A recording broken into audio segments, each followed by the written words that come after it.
Well, these are the grounds of Avenue House up here near Finchley Central Station. It's the former home of the Stanley family, famous for their ink that many schoolboys, at least of my generation, used to fill up their fountain pens with. And this magnificent hunk of metal is called A Conversation with Spike. It was created in memorial of Spike Milligan, the famous comedian, by John Somerville.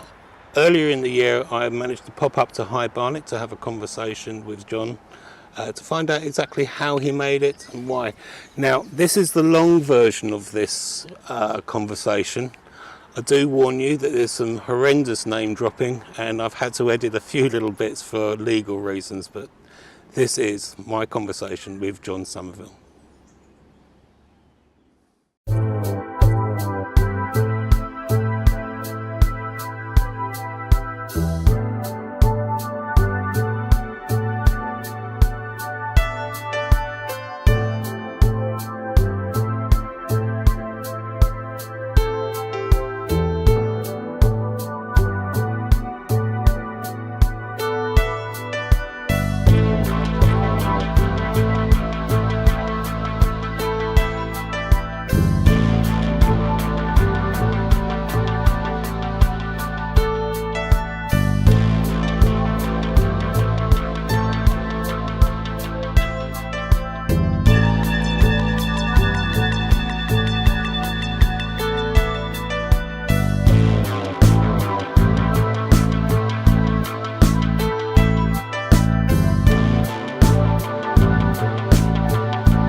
My position okay? I've got me to turn around. No, you're fine. Just be relaxed as you work, basically. Stick that there. Yeah, the film crew came out about 4 different occasions, about 8 hours a time. Yeah. Edit it down to 5 minutes. Yeah, I don't intend to be doing that, maybe. But the amount of editing and throwing away stuff is incredible. Yeah, you do. And sometimes you think you go for, you take it back and put it on a big monitor and suddenly you're out of focus and all sorts, and it's frustrating sometimes. John, have you always lived in London? Yeah. So, Finchley, I was born in Hampstead Hospital, but I was up in Finchley, then moved up to Barnet at 70. Well, I went to Barnet College. Yeah. And then moved up here probably about 1974, I suppose, something like that. Right. Did I read somewhere that you studied casting? Yeah, under David Reed, who's under the Leverhulme Fellowship. He was a genius, really. He was a brilliant guy. The Royal College of Art, I think their course is about a 7-year course on bronze casting, but I went on a 5-day course, which I paid privately for. There's about 8 of us on it. Yeah. About 400 quid each.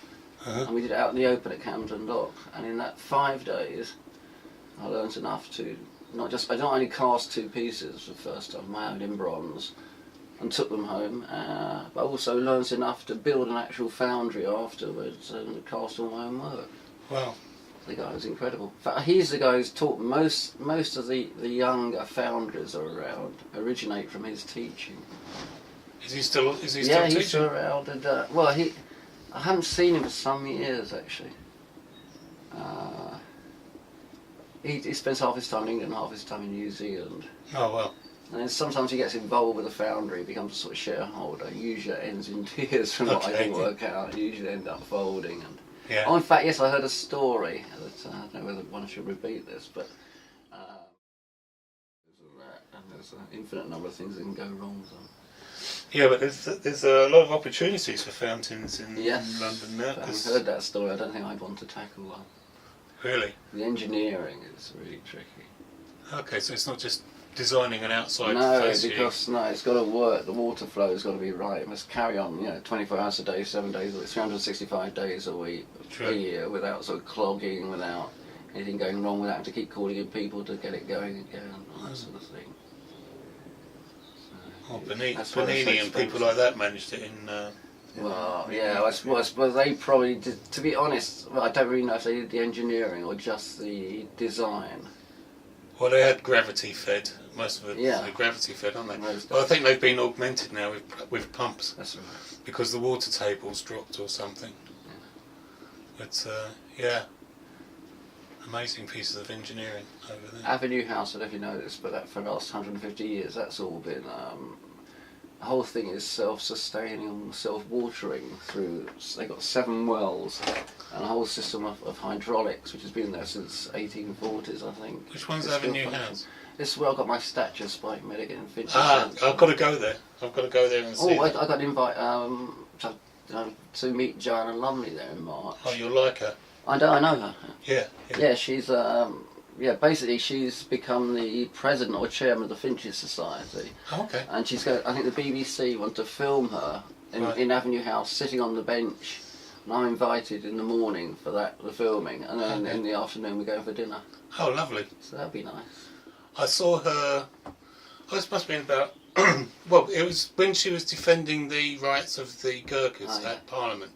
I think it was probably about 8 years ago now or something. But I was on my lunch break and I was walking past Parliament Green, and she was there with some of the MPs celebrating. Oh, yeah. And 3 young girls walked past. I think they're Italian tourists, and they just they wanted her to take their photograph with Big Ben in the background. Yeah.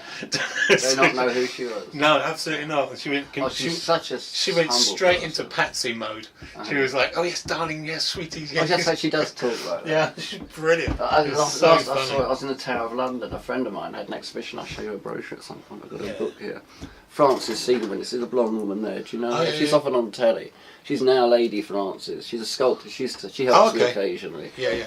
And that's what I was saying.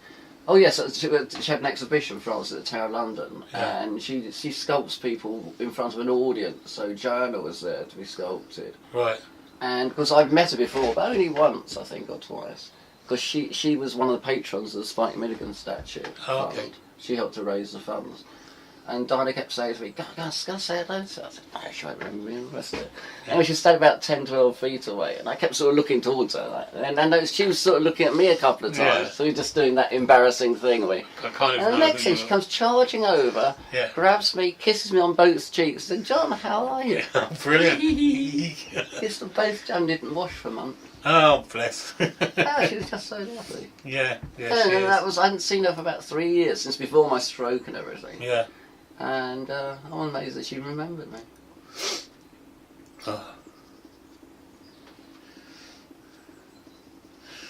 How many hours have you put into that statue? Over 600, it's ridiculous.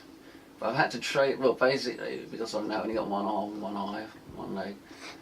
I didn't think it would be possible for me to sculpt on this scale, because I need 2 hands, really. Right. So, a lot of that time I've been teaching myself, or retraining myself to work with one hand. That's why it's taken so long, apart from the fact I haven't been able to get it to my satisfaction. But now it's 99.9% done. I want to have it cast by next week when I do one. Yeah. That's my plan. It's infinite. Every little bit I need something else doing to it. I clean up a line here or a crease there. Drive me bonkers. So you send those off to be cast now? No, I do it myself. You still do it yourself? Yeah, the resin bronze. If it's in actual bronze, I use a foundry, but the foundries have become so expensive, I've decided to build another foundry and do my own metal again. Because I've got to pick up this week a Pyrrhic Victory cast, and they want £1,000 just for pouring it. Well, I could pour 4 or 5 pieces in an evening when I was doing my own casting. I mean, it's ridiculous. £1,000 a time. That would, for 5 pieces, that would cost me like £5 grand. Whereas I did it myself, it cost me about £300 maximum. So if somebody wanted to build their own foundry, how on earth would we even start? I could do it in a minute. Well, in hours. Yeah, well, you could old oil cans. Yeah. You could buy flamethrowers, or you can make. We used to make our own. Right. Just weld steel together. Although I'm not a very good welder, I usually get someone else to do the welding, so I don't like welding much. So I suppose you find a design on the internet if somebody wanted to, some kind of basic. I have no idea, to be honest. Well, there's nothing to it. It's the same as they used to do thousands of years ago. All you need is something to hold the heat in, a few crucibles. So I've got a crucible down there. That crucible will take 200 pounds of metal. The crucible weighs about 40 pounds. Okay. Lifting gear about 20 pounds. So you've got a lot of weight. And when that's at 1,180, you lift it. Basically, you have a big oil drum. Right. And you line that with ceramic blanket, which is a sort of flame-proof material, which will take up to 2,000 degrees, and we only melt at 1,200. So you line so you cut a hole in the front of the oil can and a hole in the top, and then you poke in the flamethrower in one end of it, so it pumps the heat in at the bottom, and then the heat escapes through the top, and after about an hour and a quarter you can get up to 1,180. It takes about an hour and a quarter. Right. And then basically just pour it into your moulds. So really all you need is a couple of old oil cans, some ceramic blanket, and that's kind of it really. And a couple of flamethrowers. Presumably space to do it as well. Yeah, but in fact, my one you can stick in the back of a minivan. You could do it out in a park or a woods, or in your back garden, or in the shed. Really, I could do it in here. Yeah. Hopefully not in your bedsit. No, but I used to do it at Alston Works. I was on the third floor, and had wooden floors and everything. But I did do it there. But you could actually do it in your bedsit. If your neighbours don't mind the heat and the smell. You think about it, they were doing it 5,000 years ago. Sure. Of course, you can do it without flamethrowers or anything. You just simply use billows. Yeah. And coke. That's how they used to do it. Yeah, it looks really dramatic. I remember Alston Works. Yes, yeah. Doing it at night. They used to always invite people around for this. Yeah. Well, I know a lot of people got a bit scared. I know Steve Broughton used to shit himself. We thought he was going to blow himself up and him up. He's surprisingly nervous. It looks much more dangerous. Really. Yeah, I think it was when we were pouring the metal. It was kind of, well, where's that going? Well, even the worst comes to the worst, even if it sort of explodes, if you point it onto, say, cold, wet floor or concrete or sand, worst is going to spark and fire a bit of metal at you, but it'll bounce off of you. Yeah. It might just leave a bit of a burn, but it's not going to kill you or anything. Just looks bloody scary. The worst bit is when you turn the power off, because you've had for an hour and a quarter you've had the sound like a jet engine in your ears. Yeah. When it suddenly goes silent and you've got this metal standing there at 1,200 degrees, it's kind of disorientating. You don't have to sort of, it kind of it's hypnotic. You become slightly hypnotised, and then you realise you've got to get right close to this stuff and pick it up and move it fast. Right. And pour it fast. And that's the bit I was finding slightly nerve-wracking.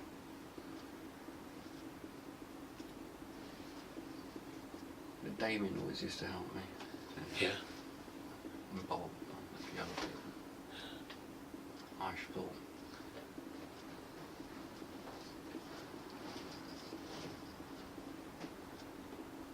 But these I'm doing in resin bronze. Right. Is he going to have a microphone in his hand? And he's got a flute, which I'm upstairs. It's like that, in this picture. I've got a model maker who's going to make me an accurate model of a flute. And I'm going to take a mould of it and get a centrifuge machine. Right. To pour molten lead into it. It's only about 600 degrees or less, I think. And then it fires the metal down the mould. Yeah. So I'll get a load of those in white metal. That's the idea anyway. And then bronze them up. Might look good just leaving them in white metal. We'll see, yes. I think you might do the original in silver. That might look nice. Bronze with a silver trumpet. That's flute.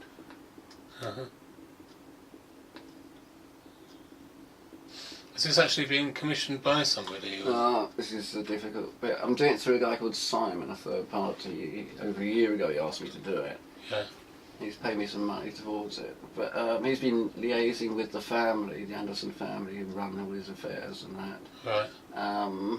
But we got a message last week from Ian Anderson saying he's not going to back it, he doesn't want us to do it, he doesn't like it. Oh. Something of a blow. Because the chap I'm doing it for kind of assumed that Anderson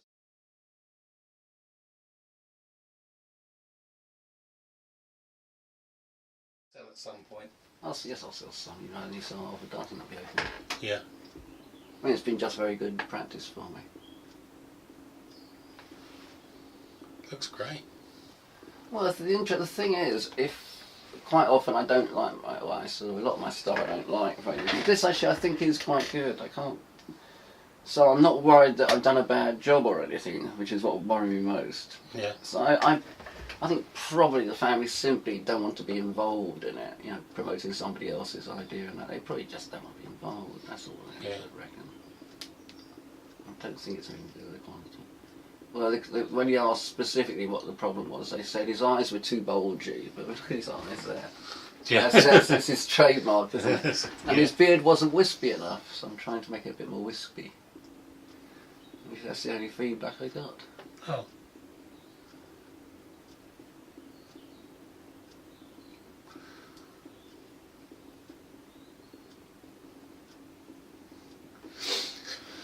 So if you're not doing commission, do you ever do anything else sort of like, oh, I really fancy that character from this book or anything like yes, that? mostly how I work. I don't like, in fact I'm determined never to do another commission. I probably will, but I don't like doing them. I don't like doing something where I'm doing it for somebody else, because you have to anticipate what they want, and they obviously usually don't really have a clear impression in their own heads anyway. Yeah.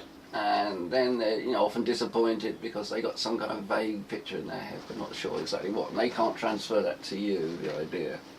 So it ends up in endless grief usually. So I prefer just, trying to be determined never, I mean, I've been offered about 5 commissions the last month. Like a family, some guy called Tupac who's a rap artist. He's a very big You heard of him? Yeah, very much so. I'm not Yeah. going to go favour than but I think I've been turning that down. And also Jean-Jacques, what's his name, from the Stranglers. Oh yeah. Yeah. But I think I'm going to say no to all of them. Okay. So have you been reading any books that you fancy? Sort of like you've seen any characters in any books that you think, oh? Now, unfortunately, since my stroke, I used to read hundreds. I used to have a library of thousands of books, and I'd read at least 2 books a week, maybe 3. Yeah. But since my stroke, I found it difficult to read. It's affected my brain in some ways, so I haven't been reading very much. Try audio books. Yeah, I do sometimes. But I have Radio 4 on all the time. Sure. To be honest, that's enough stimulation while I'm working. Well, no, there's always got. I mean, the last one was Frankenstein, which I'm pleased with. I sold my copy of that last week, or a couple of weeks ago. But also, apart from the fact someone actually does want to commission it, wants me to do a Bob Marley. Oh yeah. Which I will have a go at actually, because I want to do that anyway for myself. Yeah. So I will start a Bob Marley as soon as everything else out the way. I wouldn't mind doing another version of Shakespeare. I've already sculpted him once, but I want to get a good Shakespeare. I think who else? There's a lot of writers I'd like to do. I like doing writers because you can get their the character they're writing into the sculpture. It's, yes, I'm not interested in doing although I've done a few rock things, I've only ever done about half a dozen, well I suppose about 8 or 9 musicians. That's what I got reputation for. I'm still working on the Pyrrhic Victories, a Knight in Armour for the Battle of Barnet Memorial. That's been going on a while, hasn't it? 21 years. Also, there's a commission for, I was told last week, someone's investigating it, for, what's his name, who died last year? Faith, Wham. George Michael. George Michael. Sitting on a bench of all blooming things, and I always thought I'd never do another sculpture sitting on a bench, and they want a life-size bronze of him sitting on a bench. Huh. Also, there was another commission for David Bowie, which I wish I'd gone for. Someone did tell me about it, I just never got around to applying. Right. But that's done now. I've seen that, and I think I could have done a better one.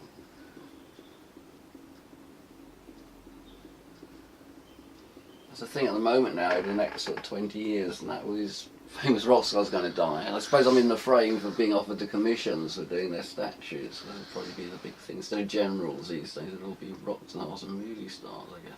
Yeah. Not so sure if anybody will ever. I mean, apart from the Rolling Stones, they're still going, and we've got.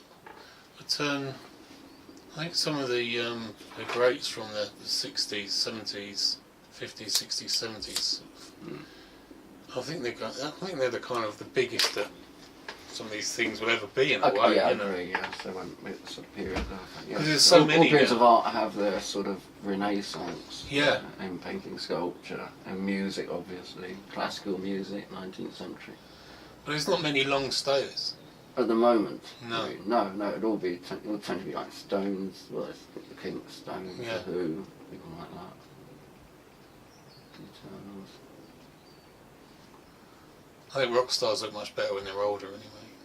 Depends on We've what got you've kind got. of old and craggy kind of goes Yeah, with the most of them music. actually age quite well, except for the punks. They seem to age very badly. Oh yeah, yeah.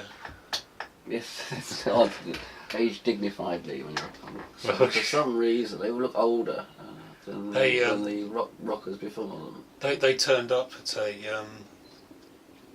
at a local bar that I go to to promote a guy's book. Who? It's Chris. It's got a Polish surname. What? Something. A punk band? Well, he wrote a book about the Sex Pistols, and they turned up. He had a kind of like a launch party for his book, and they turned up because he knew them and obviously been interviewing them over the last couple of years. Not Chris Salovich or something? That's it, yeah. Yes, I know. Yeah, he said, yeah, nice guy. Yeah, I can't remember. I've got John Lydon's autobiography, but I haven't read the Sex Pistols one. Yeah. So they were just sitting there in a bench in the garden outside this cafe, looking perpetually surprised. Their hair kind of sticking up and their eyebrows up here somewhere. Like... Well, was John Lydon there? No, I didn't recognise him. No. He put a huge amount of weight last time I saw a picture of him. He was about 20 odd stone. God. So like butter. Yeah. You got some freebies. Freebie butter.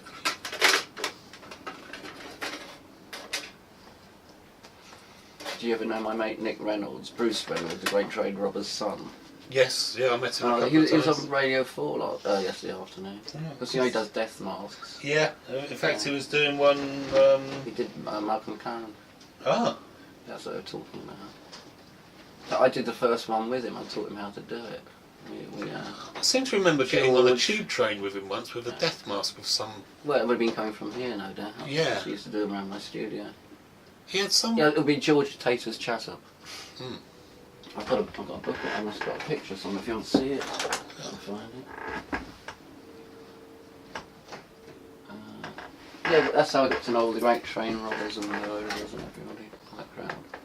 Most of them are dead now. Yeah. Did you ever see the picture of me on the front page of The Guardian with Ronnie Biggs? Yeah. I was studiously avoided. Every single person we met had their photo taken with him, and of course I was just being cool. So I never got a photo taken with him, but everybody else did. He was like some kind of major star. Yeah. We spent the whole day together. He was a funny chap. And that's good. That's a good book. It's a good artist, that guy. Do you know? Are you aware of this German chap? No. Oh, yes, I Good, recognise the isn't he? style. Yeah. He did a lot of these pictures up on the ceiling. These are paintings. Right. They're actually amazing, aren't they? They're paintings. They look like They photos. do look like photos. That one's a photo. Can you see that one there? You see Yeah. that one? Yeah. You've been photoshopped in Yes. the middle there, It haven't took you? me a while to actually realise I was in it. I make a good stone. You do kind of fit very naturally into that band, I have to people say. all the time will say that. You look like a Rolling Stone. I say, which one? I say, all of them. Okay. I shall go down and see your stuff in the pop-up shop. Oh yeah, this is a great book as well. I did my favourite busters. I might want another couple of Beckett's because I enjoy sculpting. There's some great photos of Beckett in there. Well, he's got a Inspired great me face. to- yes, that's what inspired me to do his bust. Yeah.